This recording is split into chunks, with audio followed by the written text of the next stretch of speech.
Hello viewers, আসসালামু আলাইকুম। আজ আমি আপনাদের রান্না করে দেখাবো শীতের সবজি ফুলকপি আর নতুন আলু দিয়ে শোল মাছের ঝোল। এই রান্নাটি করতে কি কি লাগছে চলুন দেখে নিই। এখানে আমি 8 পিস শোল মাছ নিয়েছি। এখানে বড় সাইজের একটা ফুলকপি কেটে রেখেছি।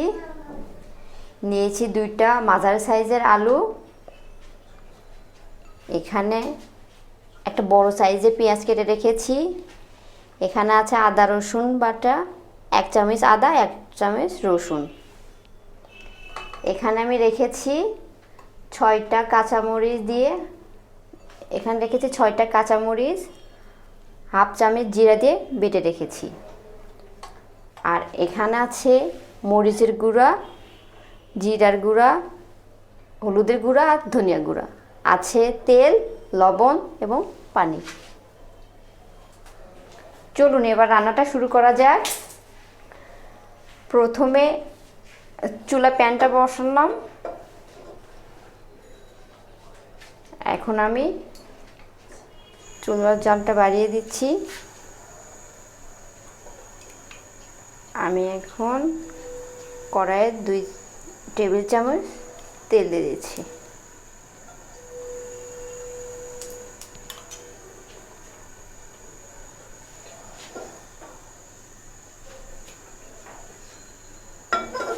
তেলটা গরম হওয়া পর্যন্ত অপেক্ষা করছি। আমার তেলটা প্রায় গরম হয়ে গেছে। আমি এখন এই তেলের মধ্যে ফুলকপিগুলো ছেড়ে দিচ্ছি।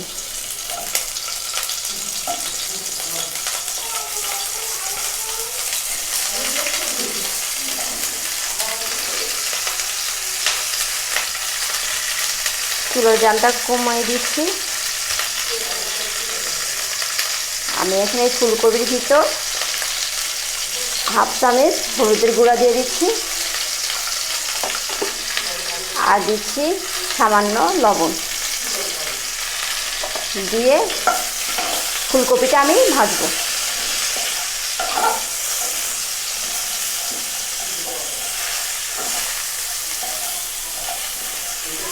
মাঝারি আছে আমি ফুলকপিটা ভেজে নেব।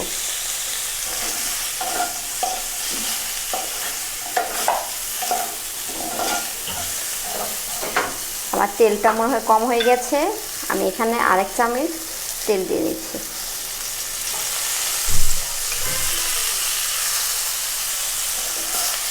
তেল মশলা এগুলো আসলে যার যার পছন্দ মতো কম বেশি হতে পারে। আপনারা আপনাদের পছন্দ মতো তেল মশলাগুলো দিয়ে নেবেন।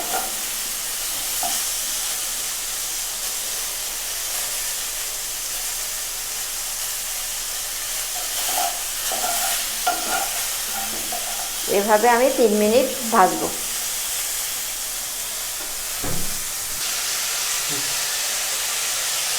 আমার ফুলকপি প্রায় ভাজা হয়ে গেছে।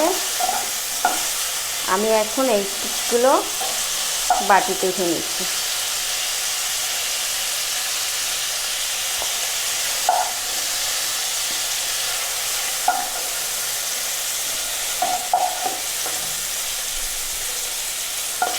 এইভাবে বড় বড় পিস করে কেটে নিলে তাহলে ফুলকপি ভাঙার কোনো সম্ভাবনা থাকবে না।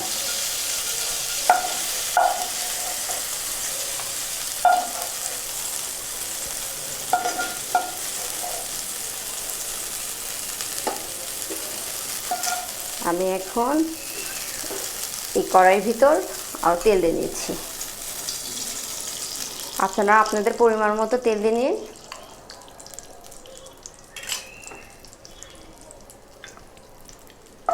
আমি এখন পেঁয়াজটা দিয়ে নিচ্ছি।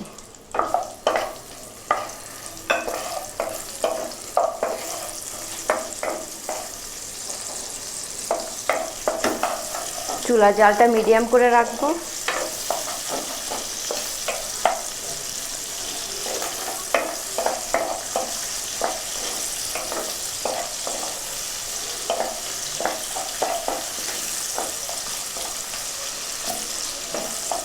আমি এই পেঁয়াজটা হালকা করে ভাজবো, বেশি কালার করব না।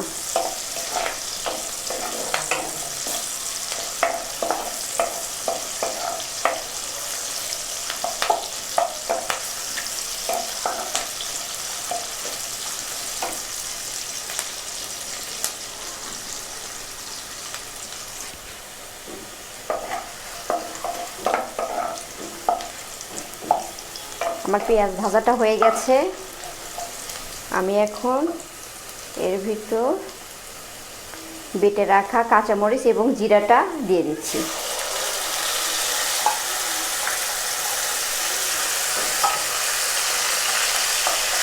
চুলার জালটা আমি কমিয়ে দিচ্ছি। এরপরে দিয়ে দিচ্ছি আদা এবং রসুন বাটা।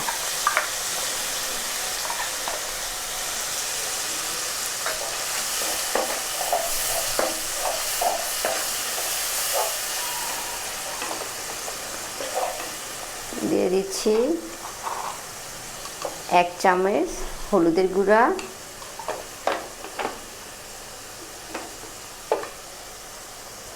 1 চামচ ধনিয়ার গুঁড়া,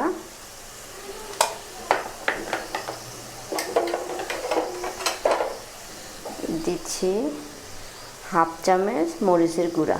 আমি এখানে যেহেতু কাঁচামরিচ দিয়েছি সেই জন্য মরিচের গুঁড়াটা কম করে দিচ্ছি।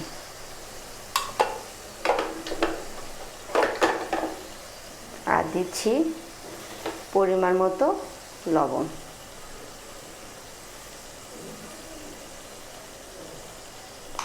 আমি এখন এটাকে ভালোভাবে কষাবো। চুলার আঁচটা একটু বাড়িয়ে দিই।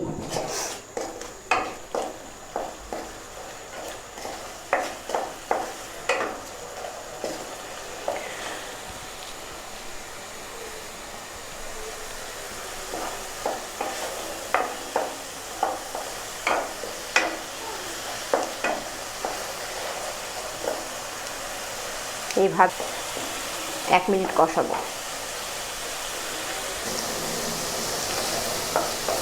আমার মশলাটা কষানো হয়ে গেছে।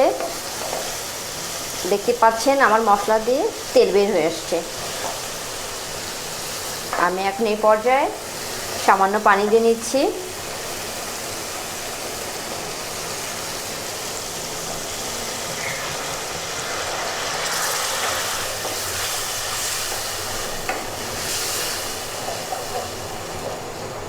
এখানে আমি 1/2 কাপের মতো পানি দিয়ে নিলাম।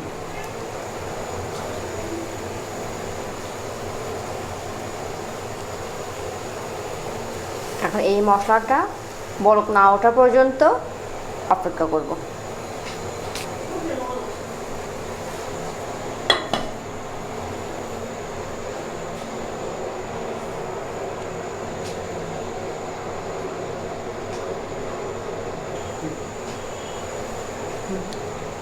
আমার মশলাটা বলক উঠে গেছে। আমি এখন এই মশলার মধ্যে মাছগুলো ছেড়ে দিচ্ছি।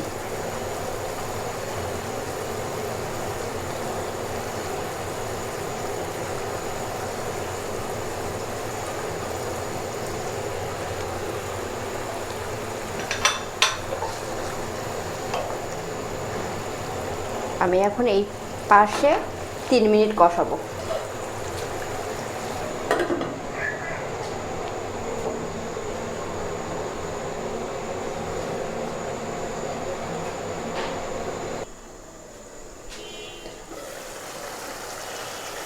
ওই পাশ আমার হয়ে গেছে। আমি এখন উল্টে দিচ্ছি।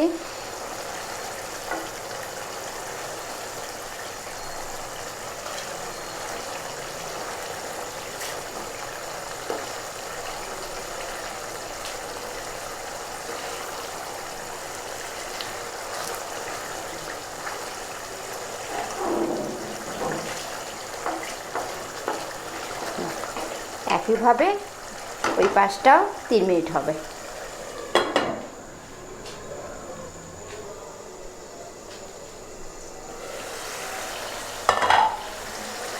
আমার মাছটা কষানো হয়ে গেছে। আমি এখন মাছগুলো উঠে নিচ্ছি।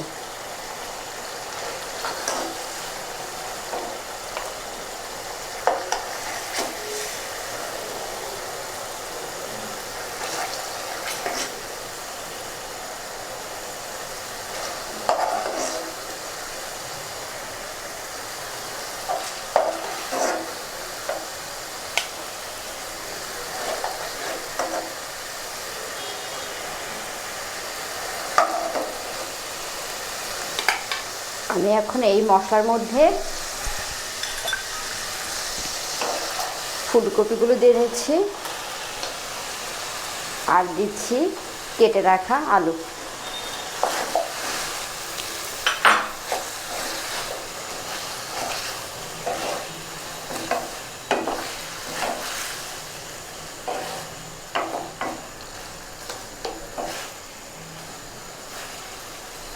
এইভাবে আমি 2 মিনিট কষাবো।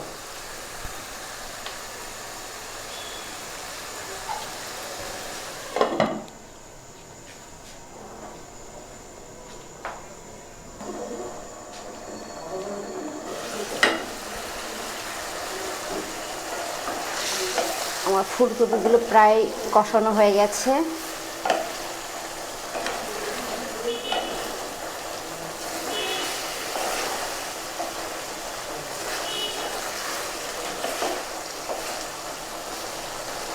এভাবে আর 1 মিনিট কষাবো।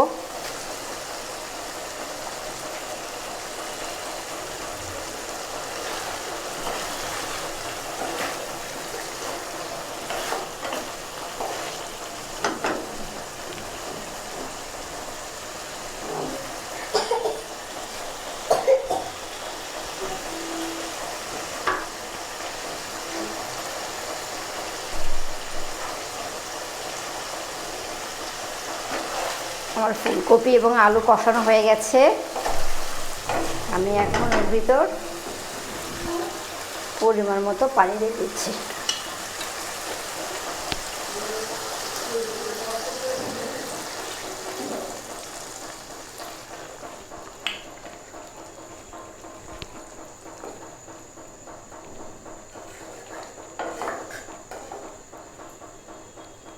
আমার মনে হচ্ছে আর একটু পানি লাগবে।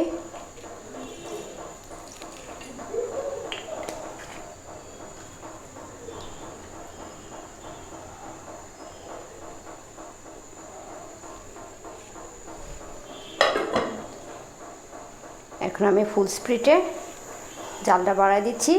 5 মিনিট পর আমি আবার ফিরে আসছি। 5 মিনিট পর আমি আবার ফিরে আসলাম। দেখা যাক আমার রান্নাটা কত দূর। আমার রান্নাটা সবজিটা প্রায় সিদ্ধ হয়ে গেছে।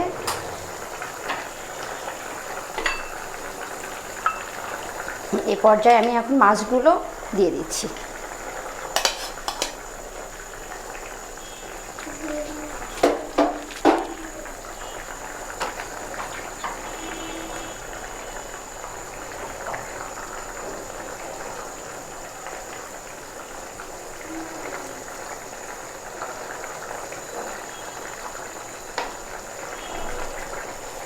এভাবে আমি এখন 2 থেকে 3 মিনিট রান্না করব।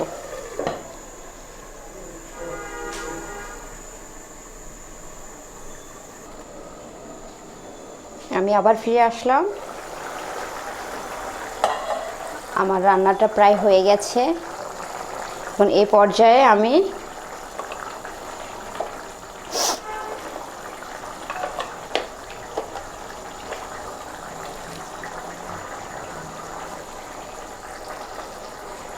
এক চামচ জিরার গুঁড়া দিয়ে দিচ্ছি।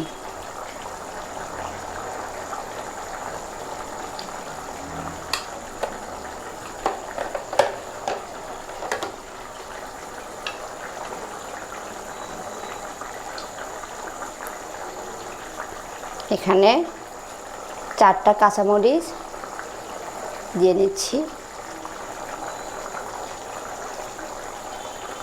আমি এটার মাথা ভেঙে দিয়ে নিচ্ছি। এই কাঁচামরিচের ঝাল হবে না, কিন্তু সুন্দর একটা ফ্লেভার আসবে। আর তার উপরে ধনেপাতা কুচি দিয়ে দিচ্ছি।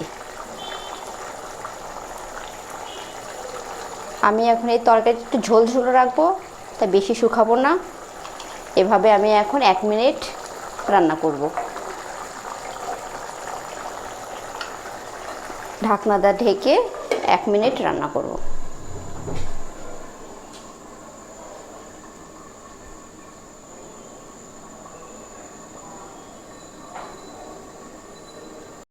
এক মিনিট শেষ। আমার রান্নাটা হয়ে গেছে। আমি এই পরিমাণ ঝোল রাখবো। আমার আলু এবং ফুলকপি সুন্দরভাবে সিদ্ধ হয়ে গেছে এবং দেখেন একটা ফুলকপিও ভেঙে যায় না।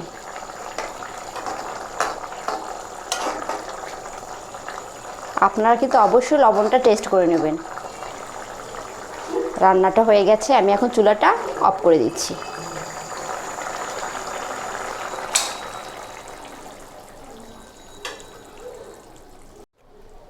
আমি এখন একটা চামচের সাহায্যে তরকারিগুলো বাটিতে উঠে রাখছি।